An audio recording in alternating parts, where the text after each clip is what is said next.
I scrap my books like a horrifying amount. The very first time I worked with my editor even, she watched me delete an entire like 2,000 word chunk out of my book as if it was nothing, and she was shocked. Like, I don't know if she'd ever seen anyone do that before. Because we were trying to reduce word count and she was like, oh, maybe this part could go out. And I deleted it right there. And I have a lot of reasons why, but cutting out just a portion of a book is one thing, but scrapping an entire book is a whole other thing, and it's terrifying. I honestly think it leads to me finishing books at like rapid, unbelievable speeds for myself. And that's because I'm deciding right away as I'm writing if a story is worth it or not. But you have to be very careful when doing that because there's an unhelpful critical voice in all of our creative brains. And there's also a more helpful one that's like, oh, maybe it's because this one just doesn't need to be a book. So here's how I distinguish that. I'm going to start with the story time. This is Soul Survivors. This did not exist for years. It took me 10 years to finish this book technically, because the very first time that I came up with it was when I was like 18, 19, and it didn't even have the same title before, didn't have the same characters. The universe expanded into something I would have never imagined 10 years ago, but that only happened to morph into this story as a complete story that I really love and that my beta readers love, and that I think that bridges gaps, it blends genres, it does all these things that is like kind of challenging to try to accomplish when you're writing. That would never have happened if I didn't literally throw away 2 entire versions of this book before it turned into this. And that was brutal, because usually if it's one of the first things that you've ever created, like I don't know if you can remember this, whether it was like first picture you created or maybe you have another passion other than writing or artwork, but something that you were very proud of to begin with and something that really excited you and drove you to keep coming back each day to do that. That was how special this book was to me originally, but something in it just wasn't working. The passion was there for this one. What wasn't there was that like I kept hitting a wall at a certain point. And I know that it's hard to hear that sometimes because we do hit walls sometimes, but here's the thing. When I scrap my books, I still keep the copies. I'm not throwing them away. Like, if I want to come back to them someday, 20 years in the future, I still could because I have the copies of it. Am I going to?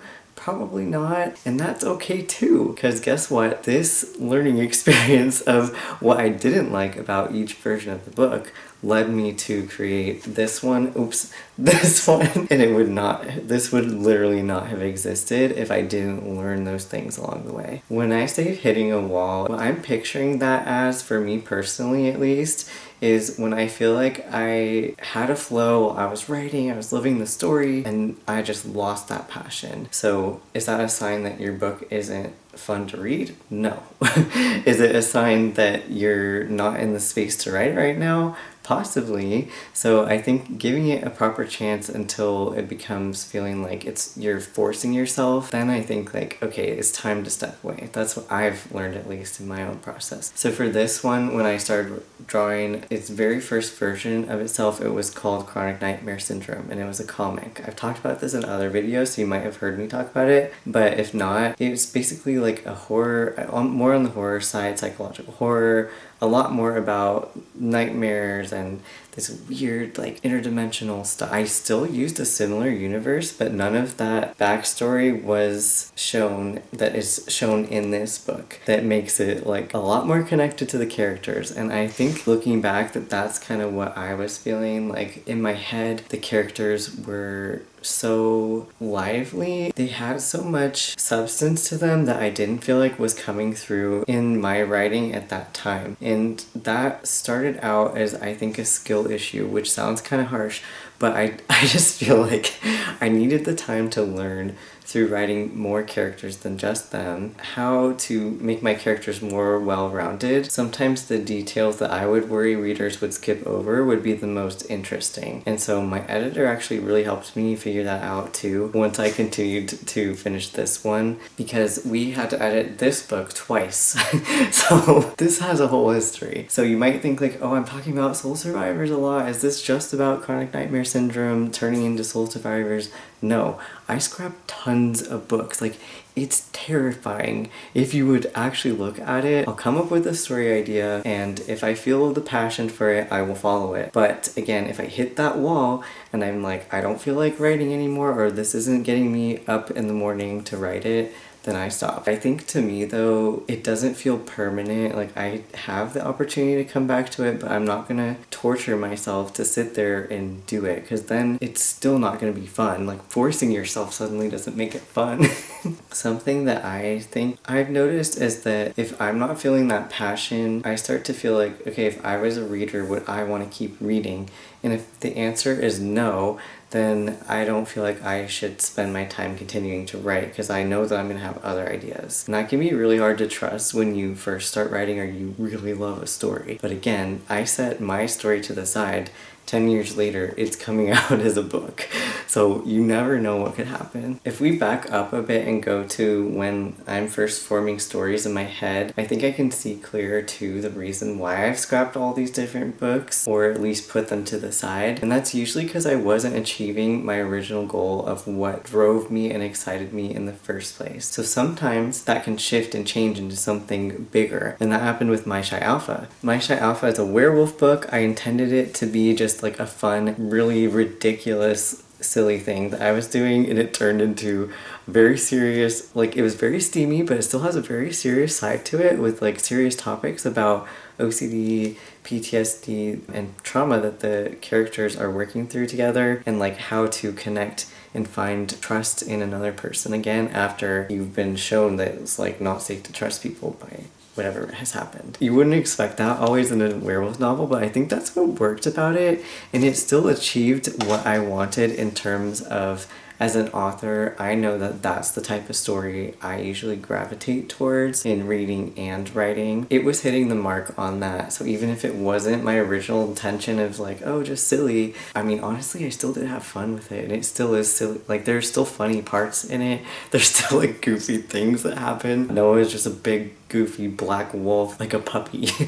There's also this side of it that I also really enjoyed writing that is deeper, and I didn't hit a wall with that one because it still achieved what I want in a more general sense. Another book of mine that I think I was thinking of that I tried to write during this time, sometimes I'll just write trash just to get it out, because I will be tired after writing a book, but I'll still feel like writing because sometimes it feels empty without it after I finish something I really love. But usually whatever I'm writing right after that is not something that I continue to then pursue until I publish it. And that's okay, because literally every single time, like I said, I learned something from it. After I had written another book of mine that is going to come out maybe like in a year from now, I can't tell you about it yet, it had a lot of life to it, so I followed it for about 30,000 words, and that's a lot of commitment and time.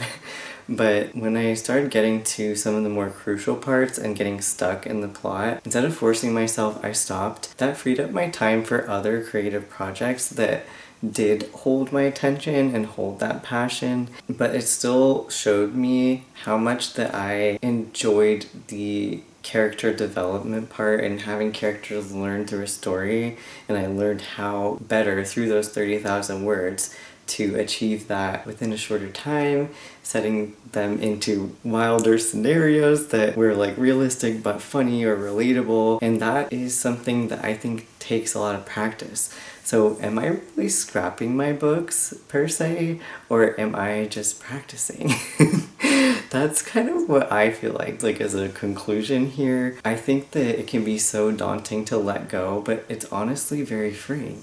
And maybe that can kind of relate to a lot of parts in life where it feels like the actual act of letting go is so much better than the anticipation and like clinging on right before it happens. Like, no, I don't want this to happen.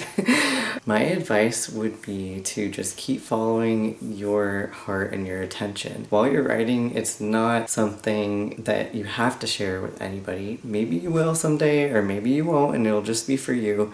So for right now, what matters is that you, as a reader who is going through your story, you're its very, very first reader, that you actually like it and that you want to read it. If you're not having fun, then it's okay. Like, maybe you will again with that story someday, and maybe clinging on to this book right now is keeping you from your next favorite story that you would love even more. So with that, I hope that you're doing well, you're having a great day. Let me know in the comments below what you're thinking about this, if you can relate to this. I know this can be kind of a painful subject, so if you want to hear more of my thoughts on it, I just want to give you a little summary of what I think about that to begin with. But I am very curious to know about your experiences as well, because I always find this to be a very interesting topic, but not one that I see very often. Usually it's like, finish your book, like just finish it and stuff. And I'm kind of out here just being like, throw it in the trash. And not really, but like, keep it off to your the side, your bookshelf for later. Okay, I'm gonna stop. I hope you're having a great day. I will see you again later next Saturday, this time for real. Bye.